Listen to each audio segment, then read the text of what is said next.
para decir a Jesús: Señor, he aquí, el que amas está enfermo.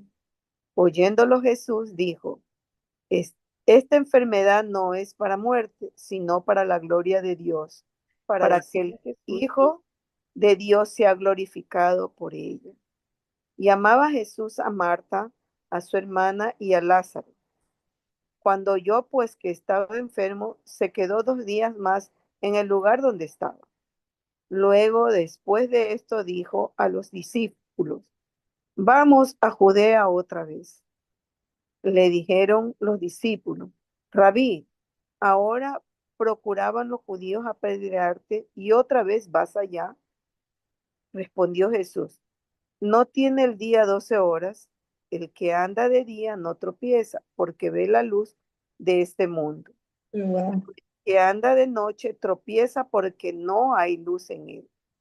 Dicho esto, les dijo después: Nuestro amigo Lázaro duerme, mas voy a despertarlo. Dijeron entonces sus discípulos: Señor, si duerme, sanará. Pero Jesús decía esto de la muerte de Lázaro. Pero Jesús decía esto de la muerte de Lázaro, y ellos pensaron que hablaba de reposar del sueño. Entonces Jesús le dijo claramente: Lázaro ha muerto, y me alegro por vosotros de no haber estado allí, porque creéis, más vamos a él. Dijo entonces Tomás, llamado Didimo, a sus condiscípulos: Vamos también entonces nosotros para que muramos con él.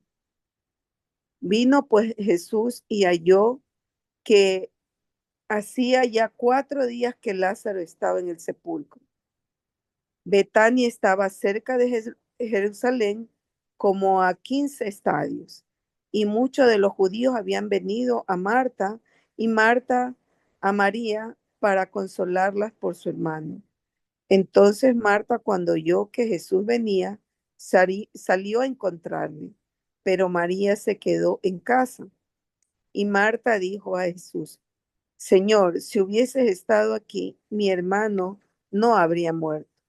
Mas también sé ahora que todo lo que pidas a Dios, Dios te lo dará. Jesús le dijo: Tu hermano resucitará. Marta le dijo: Yo sé que resucitará en la resurrección, que el día postrero. Le dijo Jesús: Yo soy la resurrección y la vida. El que cree en mí, aunque esté muerto, vivirá. Y todo aquel que vive y cree en mí no morirá eternamente. ¿Crees esto? Le dijo: Sí, Señor, yo he creído que tú eres el Cristo, el Hijo de Dios, que ha venido al mundo. Habiendo dicho esto, fue y llamó a María, su hermana, diciéndole en secreto: El maestro está aquí y te llama. Ella, cuando oyó, se levantó de prisa y vino a él. Jesús todavía no había entrado en la aldea, sino que estaba en el lugar donde Marta le había encontrado. Entonces los judíos que estaban en casa con ella y la consolaban, cuando vieron que María se había levantado de prisa y había salido, la siguieron diciendo: Va al sepulcro a llorar allí. María, cuando llegó donde estaba Jesús, al verle, se postró a sus pies, diciéndole: Señor, si hubieses estado aquí, no habría muerto mi hermano. Jesús entonces, al verle llorando, y los judíos que le acompañaban también llorando, se estremeció en espíritu y se conmovió, y dijo: ¿Dónde le pusisteis? Le dijeron: Señor, ven y ve. Jesús lloró. Dijeron entonces los judíos: Mirad cómo le amaban. Y ellos, y algunos de ellos dijeron: No podía este que abrió los ojos al ciego haber hecho también que Lázaro no muriera. Jesús, profundamente conmovido, otra vez vino al sepulcro. Era una cueva y tenía una piedra puesta encima. Dijo Jesús: Quitad la piedra. Marta, la hermana del que había muerto, le dijo: Señor, hiede ya, porque es de 4 días. Jesús le dijo, ¿no te he dicho que si crees verás la gloria de Dios? Entonces quitaron la piedra donde había sido puesto el muerto, y Jesús, alzando los ojos a lo alto, dijo, Padre, gracias te doy por haberme oído. Yo sabía que siempre que me oyes, pero le dijo, por causa de la multitud que está alrededor, para que crean que tú me has enviado. Y habiendo dicho esto, clamó a gran voz, Lázaro, ven fuera. Y él había muerto, y el que había muerto salió atadas las manos y los pies con vendas, y el rostro envuelto en un sudario. Jesús le dijo, desatarle y dejarle ir. Entonces muchos judíos que habían venido para acompañar a María vieron lo que hizo Jesús, creyeron en él. Pero algunos de ellos fueron a los fariseos y le dijeron lo que Jesús había hecho. Entonces los principales sacerdotes y los fariseos reunieron el concilio y dijeron, ¿qué haremos? Porque este hombre hace muchas señales. Si le dejamos así, todos creerán en él y vendrán los romanos y destruirán nuestro lugar santo y nuestra nación. Entonces Caifás, uno de ellos, sumo sacerdote, aquel año les dijo, vosotros no sabéis nada, ni pensáis que nos conviene que un hombre muera por el pueblo y no que toda la nación perezca. Esto no lo dijo por sí mismo, sino que como era el sumo sacerdote aquel año, profetizó que Jesús había de morir por la nación. Y no solamente por la nación, sino también para congregar en uno de los hijos de Dios que estaban dispersos. Así que desde aquel día acordaron matarlo. Por tanto, Jesús ya no andaba abiertamente entre los judíos, sino que se alejó de ahí a la región contigua al desierto, a una ciudad llamada Efraín, y se quedó ahí con sus discípulos. Y estaba cerca la Pascua de los judíos, y muchos subieron a aquella región, a Jerusalén, de los que la Pascua para purificarse y buscaban a Jesús, y estando ellos en el templo se preguntaban unos a otros, ¿qué os parece? ¿No vendrá a la fiesta? Y los principales sacerdotes y los fariseos habían dado la orden de que si alguno supiese dónde estaba, lo manifestase para que lo prendiesen. Amén por la palabra. Amén.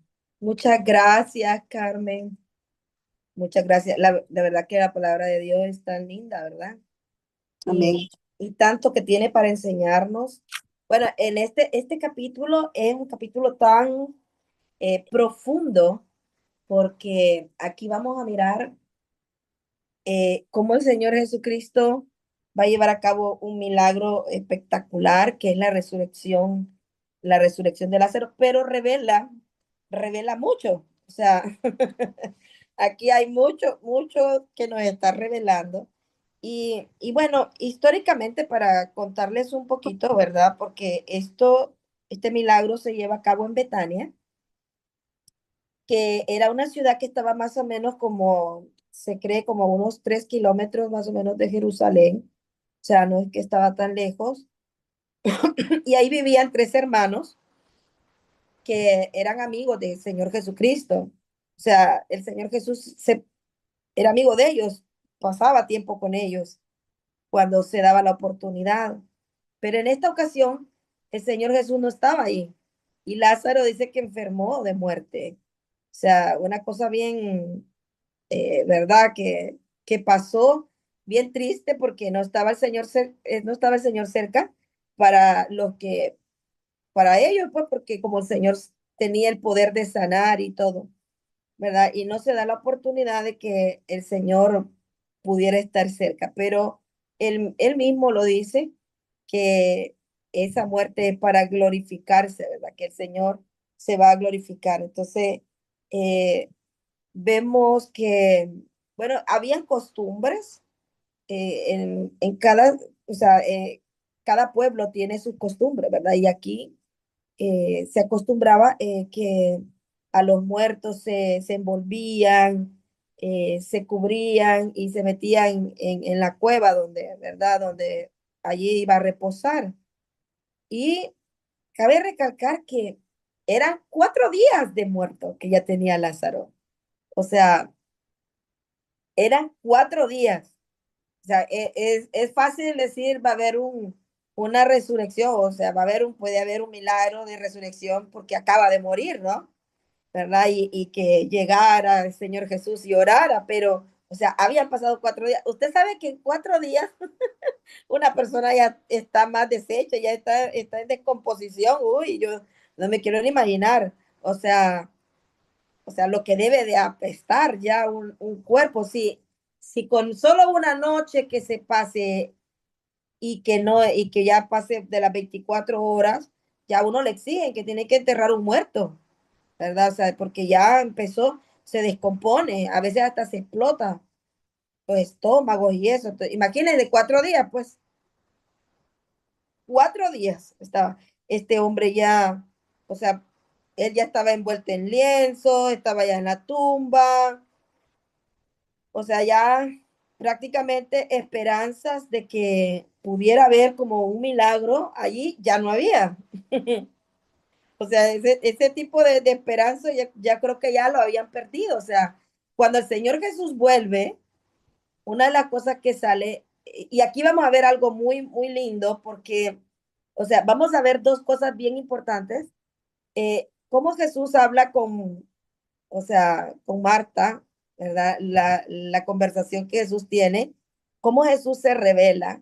Y algo que fíjense que pasa, ¿verdad? Es que Marta sabe, Marta entiende quién es Jesús. O sea, no es que Marta no sepa, ella sabe, dice, Señor, yo sé que tú vas a resucitar en el día postrero. O sea, Marta cree en la resurrección, cosa que era muy importante. Miren, la resurrección es muy importante, es uno de los temas principales y centrales del Evangelio de Jesucristo. Es que si no se cree en la resurrección, usted no puede decir que es cristiano. Si no se cree en la resurrección, no puede decir yo soy cristiano, porque el centro de la predicación del Evangelio de Cristo es esto, la resurrección de los muertos. Ahí está, ahí radica todo. Y hasta Pablo lo dice, ¿verdad? Que el que no cree en la resurrección, mejor que vaya a vender papas al mercado. O sea, si no creemos en la resurrección, dice Pablo, de nada sirve. O sea, ¿para qué vamos a andar predicando? En vano sería la predicación, dice, si no hay resurrección. Y es verdad. O sea, imagínense. Pero esto es el mensaje central. Y acá hay otra cosa bien importante, es que es una de las revelaciones del gran yo soy. Usted sabe que Dios se revela como el gran yo soy, pero aquí Él dice una de las cosas que el gran yo soy es. Allá en el antiguo pacto, Dios se revela a Moisés como el gran yo soy, pero en el Nuevo Testamento, Jesús revela lo que es el gran yo soy. Cada vez que Él dice, yo soy la resurrección. Entonces, Él está revelando el poder del yo soy. ¿Verdad? Es una revelación muy poderosa.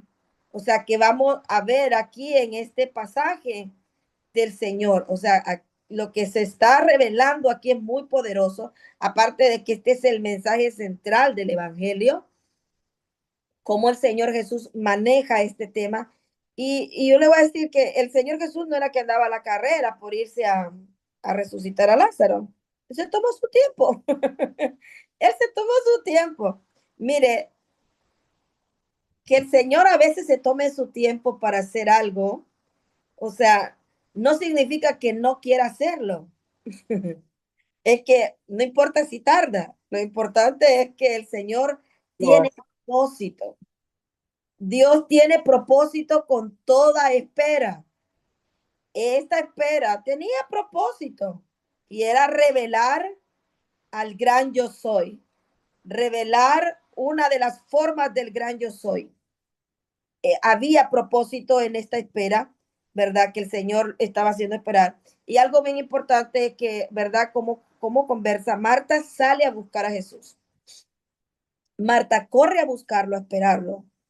Y tras de que Marta lo mira, o sea, Marta lo ve y él empieza a conversar con ella, pero ya el Señor había dicho que la muerte de Lázaro no era más que para que Dios se glorificara.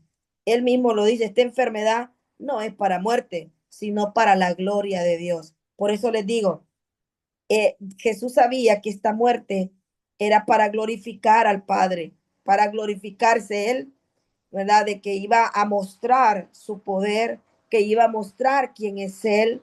Entonces, es una verdad muy importante.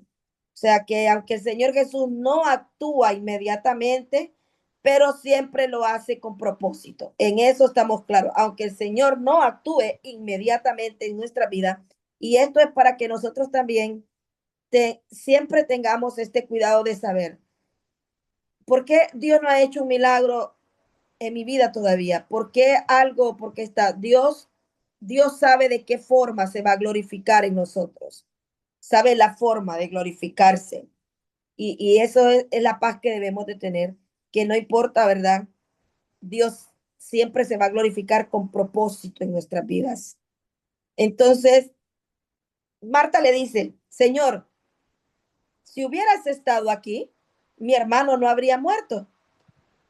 Mm, Interesante la pregunta que le hace Marta, o sea, lo que Marta le dice, Señor, si tú hubieras estado aquí, o sea, lo hace con conciencia de saber que si él hubiera estado, hubiera orado y Lázaro hubiera sanado. Pero no estaba, Señor, y ahora ya está petateado, ¿va? Está muerto. Pero entonces Jesús hace la declaración más importante del Evangelio. Y él dice, yo soy la resurrección y la vida. Esta es la declaración más importante del Evangelio. Él se declara como la resurrección. Y él no solamente lo dice, lo va a demostrar. Él va a demostrar, y esto es para que nosotros creamos en eso, creamos en la resurrección, que Él tiene el poder de la vida y de la muerte. El enemigo más grande del ser humano es la muerte. Ese es el enemigo más grande que usted y yo podamos tener, la muerte. Pero Jesús va a demostrar en un momento que Él tiene poder sobre el enemigo más Amén. grande que nosotros podemos tener, que es la muerte. Y nos demuestra con hechos que Él tiene poder sobre la muerte. Impresionante, ¿no? Como el Señor, Él le dice, amar, Él dice, o sea, que el que cree en Él, aunque muera, vivirá. El que cree en Él, aunque muera, vivirá. Mire, esto es poderoso. Esto es para abrazarlo. Esta palabra la tenemos que abrazar porque, o sea, Él está diciendo, no importa que muera. O sea, ese no es el problema. Si Él cree en mí, vivirá, va a vivir. No hay ni un problema en eso. Marta tiene su confianza, sabe que sí. Ella dice, Señor, yo sé, yo sé que en el día postrero, ¿crees esto? Le dice el Señor a Marta. Es muy importante lo que le pregunta al Señor a Marta. ¿Crees esto? Oh, sí, dijo Marta. Yo tengo mi plena confianza que, Señor, que en el día postrero, o sea, ella sabe la verdad que todos sabemos, que, que algún día vamos a resucitar. Ellos también creían en esto, en lo que nosotros estamos confiando y nuestra esperanza a la cual nosotros estamos sujetos, a esa esperanza que estamos sujetos a la resurrección. Ellos también estaban sujetos a esa esperanza. Marta le dice, Señor, yo sé que en el día postrero tú nos vas a resucitar. Y el Señor está teniendo prácticamente una conversación bien teológica también aquí con Marta, ¿verdad? Porque en realidad pues está hablando de lo que es la resurrección, está hablando, ¿verdad?, de lo que es la vida después de la muerte. Y que para muchas personas esto viene a ser como, como algo complejo porque no están tan seguros, porque no tienen la fe suficiente para creer, ¿verdad?, en la resurrección, que en realidad que el que no cree en el mensaje de la resurrección no cree en Cristo. Eso es algo muy, muy serio, de verdad. Y ella dice, Señor, yo creo que tú eres el Cristo, el Hijo de Dios, el que había de venir al mundo. Y dicho esto, Marta regresó a la casa y llamó. Mire, acaba de ver algo bien importante usted. Marta salió a encontrar a Jesús, pero Jesús mandó llamar a María. Eso es diferente. Mire, aquí hay una gran diferencia total en esto, porque una cosa es que yo lo busque y otra es que él me busque. Usted va a ver algo aquí bien importante porque Jesús, o sea, él mandó llamar a María y me impacta esto porque le dice, el maestro está aquí y te llama, le dice Marta a María. Y cuando María oyó esto, se levantó rápidamente y fue a su encuentro. Jesús aún no había entrado en el pueblo, sino que todavía estaba en el lugar donde Marta, oiga bien, todavía el Señor con paciencia, esperando, estaba en esa espera. Aquí, mire, aquí hay una conjugación tan linda, porque una sale a buscarlo, pero él va y busca a Marta, a María, perdón, sale a buscar a María, y María sale a buscar a Jesús cuando él la manda a llamar, y entonces dice que la gente, ella salió, ¿verdad? Y pensando que iba al sepulcro, la gente la siguió. O sea, cuando María llegó a donde estaba Jesús y lo vio, se arrojó a sus pies. Acá hay una gran diferencia. Marta busca a Jesús, habla con él, pero nunca dice que se arrojó a sus pies para adorarlo. Pero María se arrojó a los pies de Jesús para adorarlo. María era una adoradora. Ella era una adoradora de corazón. Y algo bien impactante aquí, ¿verdad? Porque ella se arroja a los pies de Jesús. Y ella le dice lo mismo que Marta le dice, pero de una posición diferente. O sea, hay una diferencia de rodillas que a estar de pie. La cosa cambia. Hay un cambio aquí maravilloso, porque María le dice a Jesús la misma palabra de Marta, pero la cosa aquí cambia porque el Señor Jesús, la adoración de María, la posición de donde María está, cambia la posición del corazón de Jesús. Mire, usted va a ver esto bien importante aquí. Mire, cuando María llegó a donde estaba Jesús y lo vio, se arrojó a sus pies y le dijo, Señor, si hubieras estado aquí, mi hermano no habría muerto. La misma palabra de Marta, eran las mismas. Al ver llorar a María, aquí va a pasar algo maravilloso, porque óigame, ya oímos a Jesús decir, él dijo, ¿verdad?, que era para glorificarse. Jesús sabía que él iba a resucitar a Lázaro, sí, sí sabía. Sabía todo lo que iba a pasar. Pero entonces, ¿por qué lloró? Y usted aquí va a ver una de las emociones, o sea, el corazón de Jesús revelar emociones de humano, o sea, que muestra su humanidad como hombre. Muestra de su humanidad al ver, él siente dolor. Pero ¿quién estremeció el corazón de él? María. Mire, al ver llorar a María y a los judíos que la habían acompañado, Jesús se turbó. Oiga, esto es una cosa impresionante. Jesús se turbó y se conmovió profundamente. Pero, pero Marta ya había estado ahí con él, ya había estado allá llorando con Jesús, ya había estado ahí con él hablando y todo. Pero las palabras, al ver llorar a María y a los que estaban con ella, dice, el corazón de Jesús se turbó, o sea, se conmovió de tal forma y el Señor Jesús, o sea, lloró. Dice, ¿dónde lo han puesto? Preguntó. Ven a verlo, Señor. Le respondieron. Y Jesús lloró. O sea, no lloró porque Lázaro estuviera muerto en sí. El Señor sabía que él se glorificaba en esa muerte. Pero si usted lo analiza y usted lo mira de otro punto de vista, usted ve que ¿quién conmovió el corazón de Jesús? María. María conmovió el corazón del Señor Jesucristo con la acción que tuvo.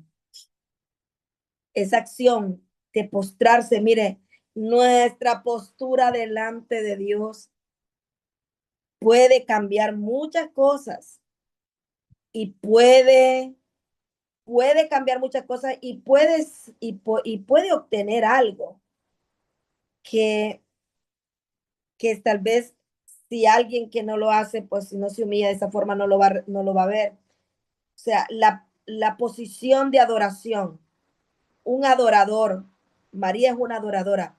Cuando nosotros adoramos, la adoración tiene mucho poder. Le voy a decir esto. Cuando nosotros adoramos en medio de la adoración, la Biblia dice que Dios habita en la alabanza de su pueblo. O sea, Él habita, Él vive allí. Dios vive en la alabanza. Y usted cuando adora a Dios, o usted estremece el corazón de Dios y cuando usted adora, usted puede y a veces ni darse cuenta de que el Señor está soltando de su poder y de su amor en medio de esa adoración. El Señor se quiere revelar a tu vida y Él quiere hacerse sentir. Y eso era lo que estaba pasando aquí. Jesús se quiere hacer sentir con María. María ha tocado una fibra en el corazón de Jesús, en la posición que esta mujer está y la forma en cómo ella le está mostrando su dolor al Señor. Ella le está revelando a Jesús cómo siente su corazón en relación a la muerte de su hermano. Tanto que el Señor Jesucristo se conmueve y ella hace una cosa impresionante, que el Señor muestre su humanidad. Conmovió a Jesús de tal manera, o sea, le conmovió el ver el hecho de lo que ella está haciendo. Y esto hace que Jesús pregunte, ¿dónde está? Y, y entonces la gente pensó y dijeron, miren cómo lo quería, dijeron los judíos. Pero algunos de ellos comentaban, este que le abrió los ojos al ciego, ¿no podría haber impedido que Lázaro muriera? O sea, habían visto, ¿verdad? Que Jesús había hecho milagros. Habían visto los milagros que Jesús había hecho. Y el Señor Jesucristo, algo bien impresionante, ¿verdad? Porque el Señor muestra su corazón, muestra su humanidad, siente dolor y muestra su compasión ante el sufrimiento humano. El Señor, el Señor Jesús muestra su compasión, o sea, muestra que el Señor se duele también del sufrimiento que nosotros podamos tener, pero todo también es como usted se, cómo usted mantiene esa relación con su Padre, con Dios. Usted ve que, o sea, con María él tiene una afinidad diferente que con Marta. No que Marta eh, No es que Marta no sea importante, solo Marta es un corazón más fuerte, Marta es un corazón más objetivo.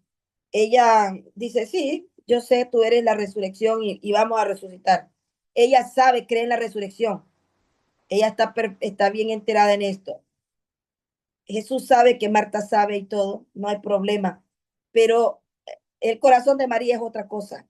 La forma en cómo María lo adora es totalmente diferente.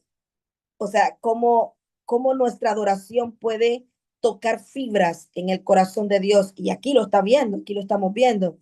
Como hay algo diferente que se puede dar a través de la adoración. Y cuando la Biblia dice que un corazón contrito y humillado, Dios no se resiste. Dios no se resiste a un corazón. Y aquí lo estamos viendo. No se resistió al corazón de María.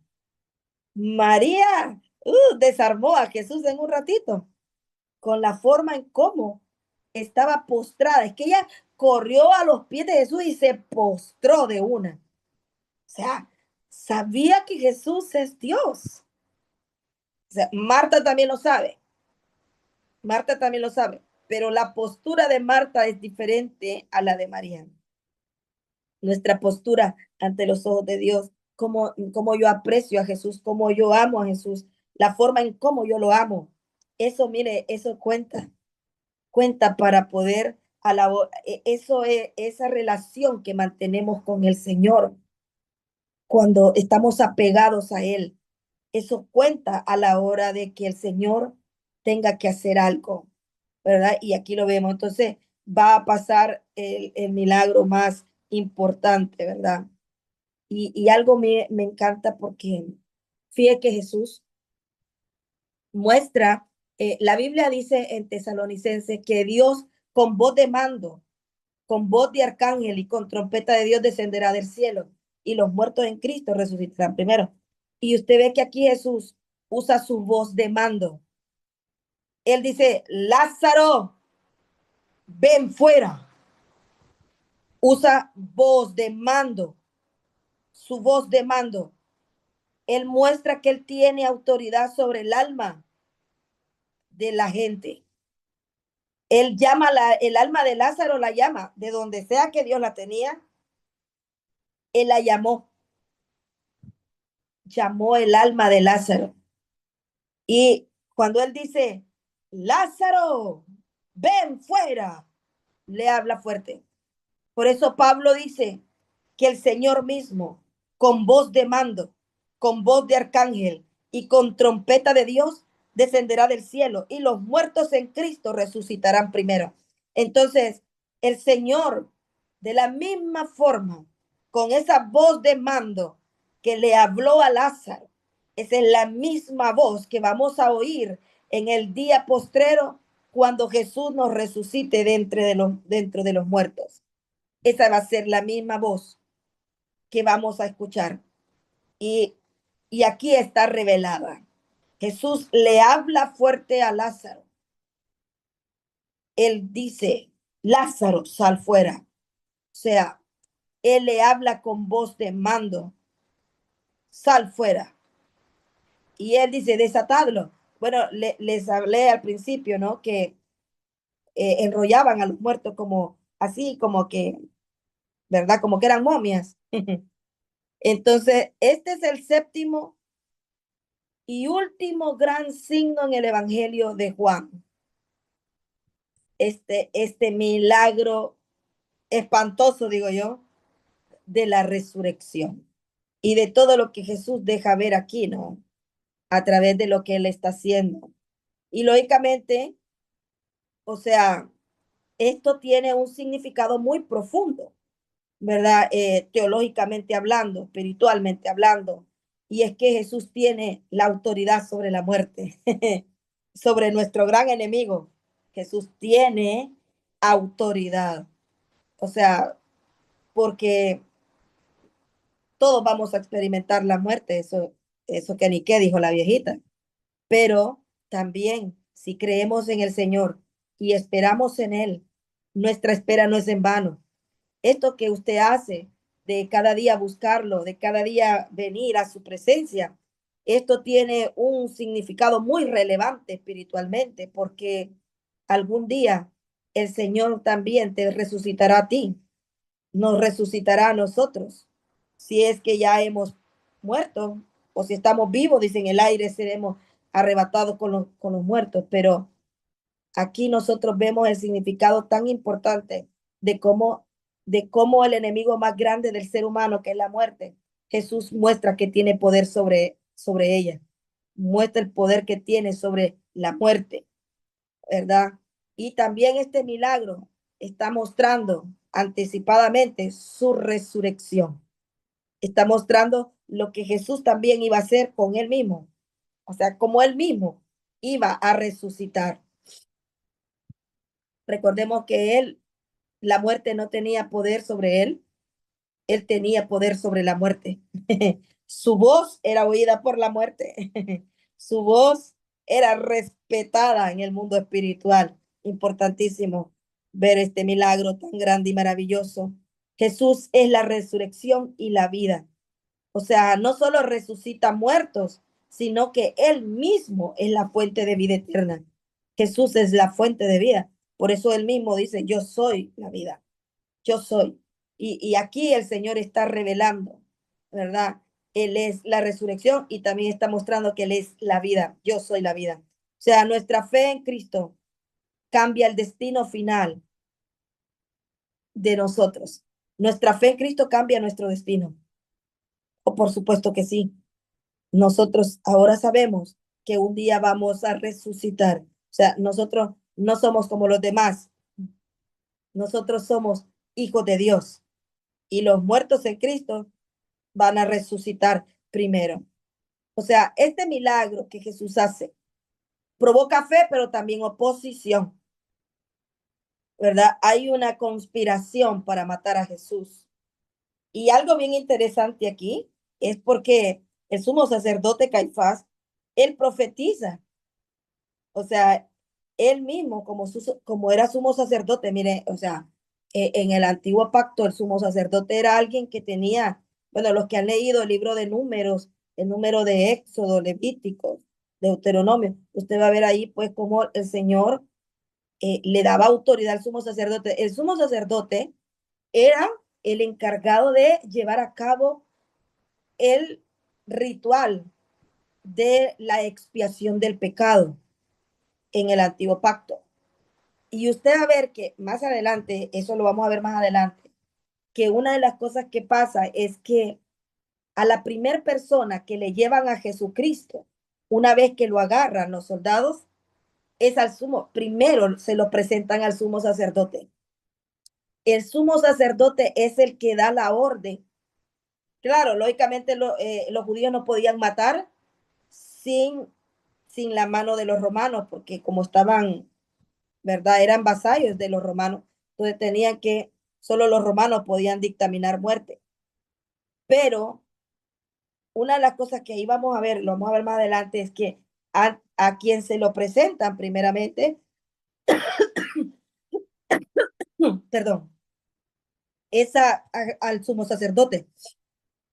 El sumo sacerdote es el que da. Y realmente así tenía que ser, porque el sumo sacerdote era el que llevaba a cabo el ritual del sacrificio del cordero de la expiación. Por eso usted va a ver, y Juan habla mucho de eso. Juan aquí nos está revelando, dice algo, o sea, nos muestra esto bien importante porque dice que, dice que aquí uno de ellos, llamado Caifás, que ese año era el sumo sacerdote. Él era, o sea, hace mención porque se le está dando el respeto correcto que se le tiene que dar. Y es que así tenía que ser, porque todo lo del antiguo pacto era una figura de lo que iba a ser en el nuevo pacto con el Cordero de Dios. Y el Cordero tenía que ser sacrificado. Entonces, ¿y quién tenía que presentar ese sacrificio? El sumo sacerdote. A él le tocó. Él era el que tenía que hacer él tenía que presentar a Jesús. y eso pues es lo que vamos a ver después, ¿verdad? Pero aquí, o sea, vemos cómo eh, lo que Jesús hizo provocó eh, esa oposición, porque lógicamente ellos no estaban de acuerdo con lo que Jesús hacía. O sea, ellos no quisieron creer que todos estos milagros y que todas estas cosas que el Señor Jesús hacía, las hacía por obra divina. Incluso llegaron a acusar a Jesús de que por Belcebú echaba fuera a los demonios y todo lo que hacía, ¿verdad? O sea, era una cosa así, pues, qué pena porque ellos no pudieron aceptar lo que Jesús, o sea, fue como muy difícil para ellos aceptar esto, no era como tan fácil el creer que Jesús, o sea, creer que Jesús es el Mesías para ellos, porque lógicamente ellos estaban esperando que Jesús se desenvolviera políticamente, que fuera y quitara a los romanos, era lo que ellos esperaban. Incluso les voy a contar que los discípulos de Jesús también pensaban lo mismo. En Hechos capítulo 1 versículo 7 ahí los discípulos le preguntan a Jesús antes de que Jesús ascienda al cielo y le preguntan, Señor, ¿cuándo vas a restaurar el reino a Israel? Pero el Señor les dice, a ustedes eso no les compete. Eso no es business de ustedes. Digo, pero lo que sí les digo es que van a recibir poder cuando haya venido sobre vosotros el Espíritu Santo. Entonces, estas cuestiones que se daban aquí, ¿verdad? Que eran las cosas que ellos esperaban ver. Entonces, por eso me imagino yo que en parte la confusión y lo que ellos vivían, ¿verdad? De no creer porque no miraban lo que ellos querían ver, pero en realidad se hicieron ciegos porque quisieron, porque todas las pruebas estaban presentes. Jesús presentó pruebas indubitables, pruebas que no podían ser refutadas, porque estaban en cumplimiento de lo que ya se había dicho de él, o sea, de todas las profecías que se habían hablado acerca de Jesús. Entonces, solo que para ellos, o sea, creerlo era el problema. Decir, creo en esto, para ellos era bien difícil, como ceder a lo que estaba pasando. Y como también Pablo enseña, que si ellos hubieran creído, dice Pablo, y hubieran tenido la revelación que nosotros tenemos de Jesucristo, ellos no hubieran matado a Jesús, lo querían poner como rey. Usted ve que en cierta ocasión a Jesús lo quisieron, le querían dar esa posición y él se zafó. O sea, Jesús mejor buscó salir de ahí porque no era lo que él venía a hacer. O sea, Jesús no venía a revelar un reino natural, venía a revelar un reino sobrenatural, el reino de Dios. O sea, Jesús está interesado en establecer el reino del Padre. Y usted va a ver que esa es una de las encomiendas.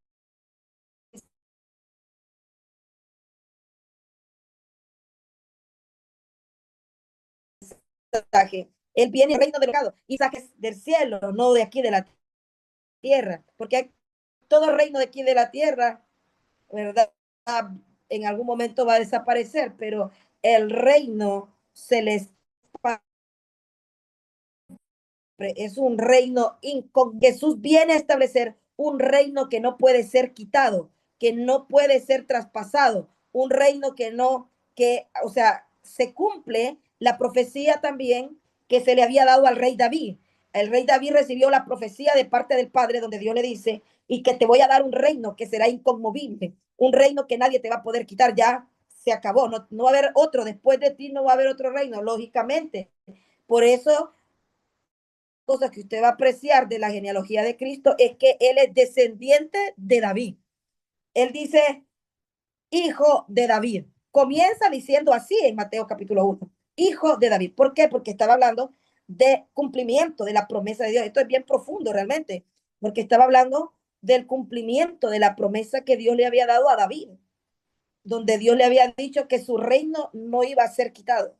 O sea, era un reino inconmovible, pero estaba hablando del reino de Dios que venía a través de Cristo, ¿verdad? Gracias a Dios que nosotros ahora podemos comprenderlo y podemos entenderlo perfectamente. O sea, Aquí hay un mensaje muy poderoso, ¿verdad? Y aún esta oposición era normal que se diera. ¿Mm? Era ya parte de lo que iba a pasar, ¿verdad? Porque estos líderes religiosos ya estaban decidiendo matar a Jesús. O sea, eso ocurrió en el concilio del Sanedrín, ¿verdad? Que era donde estaba ahí la cópula de los, de los que tenían el poder religioso, ¿verdad? Y él mismo dice, conviene que un hombre muera por el pueblo. Él lo profetizó. Y aquí Juan lo deja revelado. Él mismo lo profetizó, que era conveniente, pero era por la posición de liderazgo que él tenía, que se le otorgó esa profecía, porque él era el sumo sacerdote, ¿verdad? Eh, Le doy gracias a Dios por esta palabra, porque el Señor siempre viene para enseñarnos, siempre viene para mostrarnos, ¿verdad? Su poder. Y aquí esta palabra es muy profunda, es de leerla una otra vez y de sacarle todo lo que tiene. Y yo sé que usted le puede sacar mucho más, tal vez, de lo que yo le puedo estar explicando, en tanto que, o sea, usted lo busque. El Señor se revela a nuestras vidas y nosotros siempre tenemos que confiar en el Señor y ver que el Señor siempre puede hacer un milagro. No importa cuánto tiempo haya pasado, Dios siempre puede hacer un milagro en nuestra vida. Todos los días tenemos la oportunidad, todos los días tenemos la oportunidad de experimentar un milagro de parte del Señor. O sea, nosotros aquí vemos mucho, o sea, de lo que el Señor nos está mostrando. O sea, Dios puede obrar incluso cuando parece demasiado tarde. Dios puede hacer algo aún cuando tú crees. ¿Y ahora cómo? A veces hay personas que dicen, ¿cómo va a ser el Señor para sacar a mi hijo de esto? ¿Cómo va a ser Dios para que mi hija deje esto? Nunca es demasiado tarde, no te preocupes. Nunca es demasiado tarde. Aunque tarde, incluso al profeta Habacuc, el Señor le dice de la visión, Habacuc, aunque la visión tardare, espérala que llegará. Escríbela, escríbela, escríbalo usted. Escriba los cambios que quiere ver en sus hijos. No importa qué tan tarde llegue, Dios va a llegar. Dios siempre llega en el momento correcto. Dios no va a llegar ni un minuto tarde, ni un minuto antes. Él va a llegar en el momento correcto. No te preocupes, pero escríbelo. Escribe lo que quieres ver de tus hijos. Escribe lo que sea que le estés creyendo a Dios, escríbelo. Una de las cosas que Dios le dijo a Habacuc fue eso, que escribiera la visión, porque aunque tardare, llegaría. Escribamos lo que nosotros queremos, aunque tarde va a llegar, porque Dios nunca llega tarde, siempre llega en el correcto momento. Dice en Eclesiastés capítulo 3 versículo 1 que todo lo que está debajo del cielo tiene tiempo y tiene hora. Dios llega en la hora correcta. Él va a llegar a la vida de tu esposo, a la vida de tus hijos, a lo que sea que tú le estés creyendo en el momento justo y preciso. Ahí va a llegar Dios, va a llegar en el momento correcto. Entonces, aunque tarde, aunque parezca demasiado tarde, pero Jesús puede obrar y está obrando. Aunque no pueda ver, dice, tú estás obrando. Él siempre está obrando, siempre, siempre está obrando. Y otra cosa es que muestra que la muerte no tiene la última palabra. No, la muerte no tiene la última palabra. No, no es la que tiene la última palabra en nuestras vidas. No nos demos por vencido. La muerte no tiene por qué dictarte la última palabra. Y esto es para que botemos el miedo. Mire, nosotros siempre tenemos que confiar en Jesús, quien tiene la última palabra. es Jesús. Él sí tiene la última palabra. En lo que sea que te esté pasando, Jesús tiene la última palabra. No creas todo lo que la gente diga. Ok, esa es tu opinión, está bien. Pero la opinión de Cristo, tengo que saber cuál es la opinión de mi Señor. Esa es tu palabra. Es lo que tú dices. El diagnóstico, ok, esa es la opinión del doctor. Eso es lo que está pasando. Pero no es la opinión de Dios. Busca la opinión de Dios. ¿Qué dice Jesús de ese problema? Para Dios no hay nada imposible. Él dice, dice, yo soy Jehová Dios. ¿Habrá algo imposible para mí? No hay nada imposible para Dios. No hay imposible. O sea, no es la última palabra. O sea, ese diagnóstico o lo que sea no es la última palabra. La última palabra de ti la tiene tu Padre celestial, Jesús. Él tiene la última palabra. Es a Él a quien le tienes que creer. Esa voz sí, escúchala, escúchala, porque es así. Eso está como cuando yo oigo a mi mami. Cuando yo la oigo hablar de algo me da hasta miedo, porque no sé, tiene una palabra bien, o sea, ella dice, se va a morir alguien y se muere. Y yo digo, ay, mami, ay, no, mami, le digo yo. No.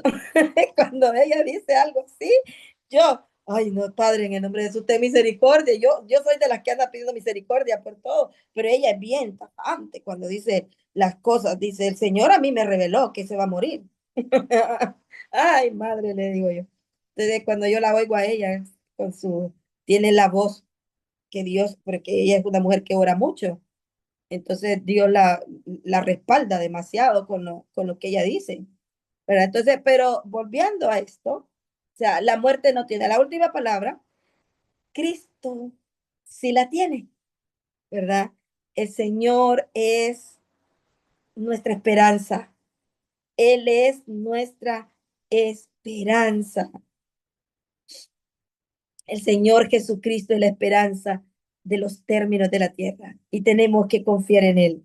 Aprendamos a confiar en Él porque Él sabe lo que a ti te conviene. Y aprendamos a adorarlo. Aquí vimos cuán importante es adorar a Dios. La adoración puede cambiar muchas cosas a tu favor. Cuando tú estés en un problema, adora. En lugar de algo, adora. Miren, yo me quedé sorprendida cuando mi hermana, porque yo le traje a mi hermana, a mi mamá, ella estaba muerta, y cuando mi mamá vio a mi hermana, lo que ella hizo fue adorar a Dios. Gracias, Señor, empezó a adorarlo. Y yo nunca en mi vida había visto algo así. Nunca, yo pensaba que mi mamá se iba a desgarrar allí llorando, qué sé yo. Pero lo que mi mamá hizo fue adorar, adoró a Dios en ese momento cuando vio a mi hermana ahí muerta. Y eso cambió mucho en mi vida porque yo, yo dije, wow, o sea, yo estaba llorando y ella estaba adorando. Ay, Señor. Y yo decía, mi mami está adorando y yo estaba llorando y ella es la mamá, decía yo. Ella diciéndole, gracias, Padre, porque me la prestaste hasta aquí. Gracias porque ahora ya te la llevas, es tuya. El Señor dijo que era tuya. Ella me dijo, el Señor me dijo que ella era de él y que él iba a hacer como él quisiera. Entonces yo solo puedo darle gracias. Y yo, ok, está bien. ¿Verdad? ¿Qué más puedo decir? Si el Señor dijo que era de ella. Entonces ella también me dijo, el Señor me dijo que vos no sos mía, que sos de él. ¿De veras, mami? Sí. Dijo que no sos mía, sos de él. Entonces él sabe lo que hará con vos. Ay, Señor. Así que en medio de todo hay que glorificar a Dios y hay que adorarlo. No importa qué dolor, no importa qué situación, adórelo. Adore al Señor. Adoremos al Señor. Así que antes de darle a mi Angie, vamos a tener un tiempo de adoración. No sé si había alguien para adorar ahorita a mi Angie, pero quiero llevarlos a que adoremos. que adoremos al Señor en este momento, que le digamos cuánto lo amamos, que le digamos cuánto necesitamos de Él, que le digamos, Señor, te amo, que lo amemos. Que estas palabras o los minutos que vamos a tomar antes de darle a Angie sea para decirle cuánto lo amamos. Ahí donde usted está, disponga su corazón, disponga su corazón, disponga su mente para decirle cuánto lo ama. Señor, aquí estamos, Padre, buscando tu rostro porque te amamos. Señor, porque para nosotros, Padre, tú eres